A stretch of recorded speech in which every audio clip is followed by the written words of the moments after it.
ఆ బ్యూరోక్రాట్ అనుకుంటే పొలిటీషియన్ కావచ్చు. ఆల్రెడీ నాగరాజు ఏసీపీ కాలేడే ఎమ్మెల్యే. అట్లనే కానీ నేను మాత్రం డాక్టర్ని కాలేను కాబట్టి కామన్ సెన్స్ ఉందని అనుకుంటున్నాను. ఇది ఎందుకు చెప్తున్నా అంటే ప్రజలు కూడా అర్థం చేసుకుంటారని. ఎన్ఆర్ఈజీఎస్ ఫండ్ కూడా కలెక్టర్ గారు చెప్పడం వల్ల వదిలేసినాం పోనీలే అని.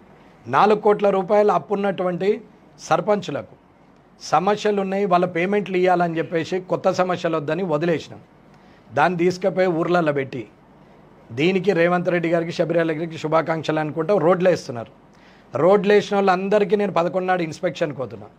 మొత్తం విజిలెన్స్ ఎన్ఫోర్స్మెంట్కు సెంట్రల్కు స్టేట్కు రాస్తున్నా. ఆ కాపీ మీకు ఎల్లుండి రాత్రి వరకు మీకు సబ్మిట్ చేస్తా. మొత్తం క్వాలిటీ ప్రకారం ఉంటేనే బిల్లులు వేస్తుంది, లేకుంటే అది లేవది. లైక్ మున్సిపాలిటీలో ఎట్లయిందో అదే పరిస్థితిలో ఉంటుంది. అన్న నేను నాన్ కరప్షన్ ఫ్రీ కామారెడ్డిని కోరుకున్నా. అది కాకుండా ఉవ్వడు అడ్డం పడినా అని పని చేస్తా. కరప్టెడ్ పీపుల్ పైసలు ఇచ్చొచ్చిన police department, revenue department, collectorate, civil supplies, ఏ డిపార్ట్మెంట్ అయినా సరే డిప్యుటేషన్ పెట్టుకున్నా, హెల్త్ అండ్ ఎడ్యుకేషన్ వాళ్ళు ఇష్టం ఉన్నట్టు ట్రాన్స్ఫర్లు పెట్టుకున్నా, డిప్యుటేషన్లు పెట్టుకున్నా, ఇవన్నిటిని కూడా చూస్తున్నాం. ప్రతి డిపార్ట్మెంటు డాటా ఉండి మాట్లాడుతున్నాం. ఇడిచే ప్రసక్తే లేదు. ఇది మాత్రం కరెక్ట్. కామారెడ్డిని సెట్ చేసినాకనే నా టర్మ్ అయిపోతుంది అన్న. 5 సంవత్సరాలు సరిపోతుంది. నేను నెక్స్ట్ 5 సంవత్సరాల కోసం నాకు ఎటువంటి ప్లానింగ్ లేదు. నేను గెలవాలని ఎంత ప్లాన్ చేసుకున్నాం, గెలిస్తే 5 ఏళ్ళు ఏం చేయాలనో కూడా రెడీ యాక్షన్ ప్లాన్తో ఉన్నాం. మొన్న మున్సిపల్ది చెప్పిన 40 కోట్లు ఏం చేసారు నేను. ఇవాళ హాస్పిటల్ది చెప్పినాం. నేను ఎడ్యుకేషన్కి పోయి చెప్పొచ్చినాం. This is the first option. Second time నేను వస్తానంటే ఇలాంటిది రిపీట్ అయితే, నేను గురువులంటే నాకు గౌరవం ఉంది, నాకు చదువు చెప్పిన సార్ నాకు సంస్కారం నేర్పారు, నేను ఇయ్యాలటికి వాళ్ళ కాళ్ళు మొక్కుతా కాబట్టి, మీరు అధ్యాపకులు కాబట్టి ఆప్షన్ ఇస్తున్నా, నెక్స్ట్ టైం ఇట్లా జరిగితే ఒప్పుకోను అని చెప్పొచ్చిన. ఇప్పుడు సివిల్ సప్లైస్ జిఎంఓ కూడా వస్తున్నాడు. ఆల్రెడీ 15 లక్షలు ఇచ్చి వస్తున్నాడు షబ్బీర్ అలీకి. రైట్. ఇవాళ పోలీస్ డిపార్ట్మెంట్లో 3 అధికారులు పైసలు ఇచ్చి వచ్చారు. ఎస్సీ ఆర్ఎండ్బి హనుమంతరావు పైసలు ఇచ్చి నిజామాబాద్ ఎస్సీగా ఆయన పోయి కూర్చున్నాడు. డబ్బుల కలెక్షన్ చేస్తే ఈపులు పలగొడతా కొడుక ఓడైనా సరే.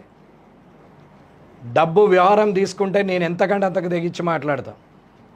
నేను రోడ్డు మీదకి వచ్చేదాకా చూసుకుంటే అధికారులకు మంచిది కాదు, అండ్ల వంగ కరప్టెడ్ ఉన్న వాళ్ళకి మంచిది కాదు అన్న. నేను అధికారులు సిన్సియర్గా ఉన్న వాళ్ళకు కాళ్ళు మొక్కే రకం. నేను అధికారులు కరప్టెడ్ అయితే గల్లా పట్టి రోడ్డు మీద బట్టలు ఉడదీస్తాను. నేను ఇడిచిపెట్టాను కాదు. ఇక ఈడికెళ్ళి 57 నెలలు యుద్ధమే. ధైర్యం ఉన్నోడు, నిజాయితీ ఉన్నోడే కామారెడ్డిలో పనిచేయాలి. ధైర్యం లేదు, నిజాయితీ లేదు, మాతోని కాదు అనుకున్న వాళ్ళు సపరేట్గా వాలంటరీ ట్రాన్స్ఫర్లు చేసుకొని పోండి. స్ట్రైట్ అవే ఇది చెప్తున్నా. నేను జనానికి ఇదే చెప్తున్నా, అధికారులకు ఇదే చెప్తున్నా.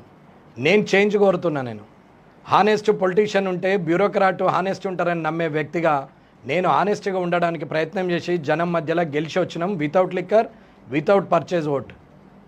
కానీ ఇవాళ అది కాకుండా డబ్బులు పెట్టే ప్రయోగాలు చేస్తున్నారు. ఆల్రెడీ కలెక్టరేట్లో చెప్పినా నేను, 100 రోజులు టైం ఇస్తున్నాము, ఈ లోపల తప్పులు చేసిన వాళ్ళు సరిదిద్దుకోవాలా, 100 రోజుల తర్వాత నేను స్టార్ట్ చేస్తే వెనక్కి తిరిగి రాను అని చెప్పినాం. ఇది కలెక్టరేట్లో ఆల్మోస్ట్ 400 ఎంప్లాయీస్ ఉన్నారు. కలెక్టరేట్ హాల్ మొత్తం నిండుకుంది. ఆ రోజు చెప్పినాం. Then again doing mistake. ఏముందిలే, ఇడు సినిమా టైప్ మాట్లాడుతున్నాడు, ఏం బీక్తాడు, ఏం కట్టలు కడతాడు అనుకుంటుండొచ్చు. నేనేం బీకేది లేదు, నేనేం కట్టలు కట్టేది లేదు. లా ఉంది, దాన్ని ఎట్లా వాడాలనో తెలిసినోని, దాన్ని ఎట్లా వాడితే వస్తుందో నాకు తెలుసు.